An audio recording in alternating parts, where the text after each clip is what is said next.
ব্যক্তি ফজরের নামাজ লাগাতার পড়তে থাকবে, আল্লাহ তাআলা তার চেহারায় এমন একটা নূরের মায়া দান করবেন, শত্রু পর্যন্ত তার চেহারা দেখলে মায়া করতে বাধ্য হয়ে যাবে। সুবহানাল্লাহ। 5 ওয়াক্ত নামাজের প্রথম ওয়াক্তর নাম, এই তো মাশাআল্লাহ, আরেকটু জোরে বলেন কি?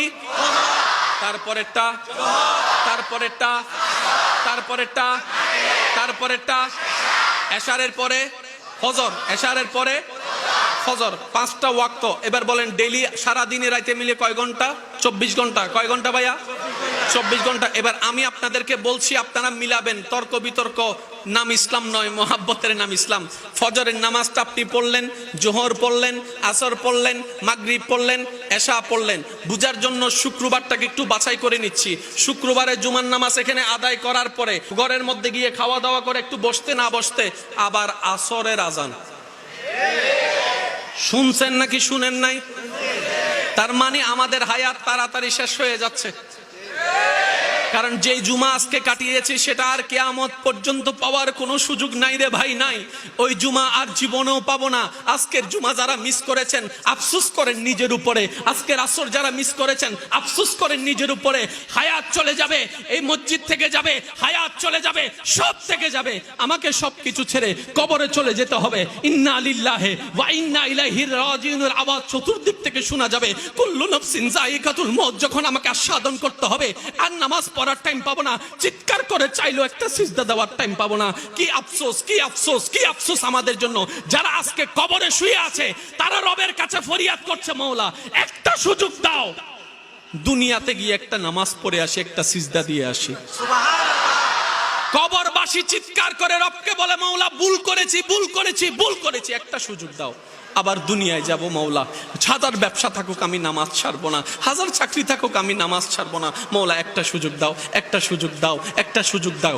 মাটির নিচে যারা আছে তারা বলছে, আর মাটির উপর যারা আছে তারা বলছে, ভাই নামাজ তো পড়তে আয়। একজনে বলে যে কিভাবে আসবো, আমার প্যান্ট তো ঠিক নাই, আমার প্যান্টও ঠিক নাই, আমার শরীর তো পাক নাই, আমার কাপড় তো পাক নাই। আরেকজনে বলে আমি যদি নামাজে যাই দোকানটা এখন বন্ধ করে লসের টাকাটা কি তোর বাপে আমাকে আইনা দিবে। আরেকজনে বলে যে আমি যদি এখন নামাজের মধ্যে চলে যাই চাকরির তো 12টা বেজে যাবে। মাটির নিচে ওয়ালারা বলে যে সুযোগ দাও, একটা সিজদা দিব।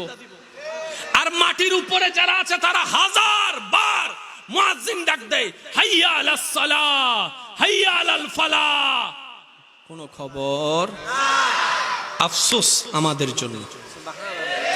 আওয়াজ দিয়ে বলেন ঠিক কিনা? আফসোস আমাদের জন্য।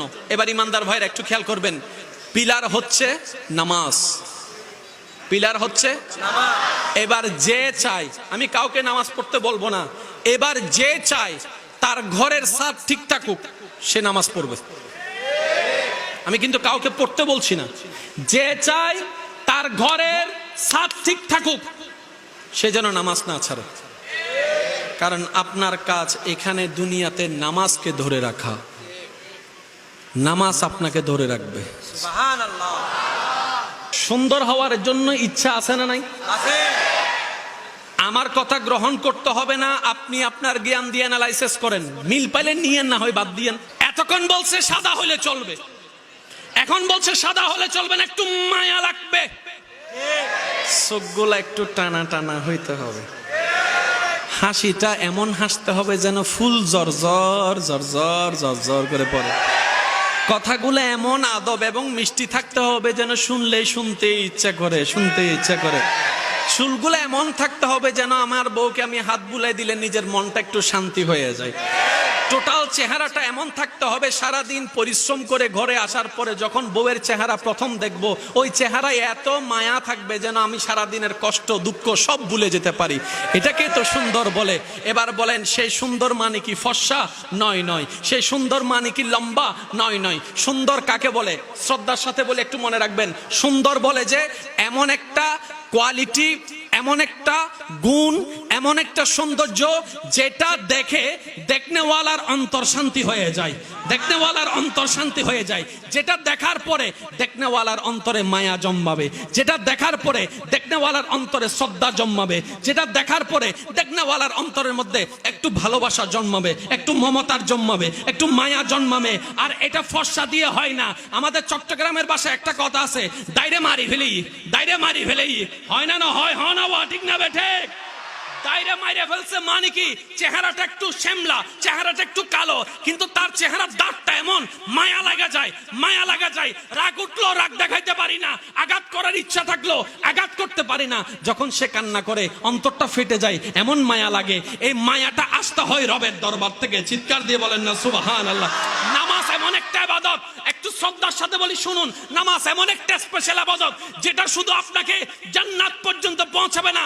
যে ব্যক্তি ফজরের নামাজ লাগাতার পড়তে থাকবে, আল্লাহ তাআলা তার চেহারায় এমন একটা নূরের মায়া দান করবেন, শত্রু পর্যন্ত তার চেহারা দেখলে মায়া করতে বাধ্য হয়ে যাবে। সুবহানাল্লাহ। এবার আসেন, যাদের থেকে সুন্দর হতে ইচ্ছা হয়, আমার একটা অনুরোধ, আল্লাহকে খুশি করার জন্য প্রত্যেকদিন ফজরের নামাজটা কন্টিনিউ করেন।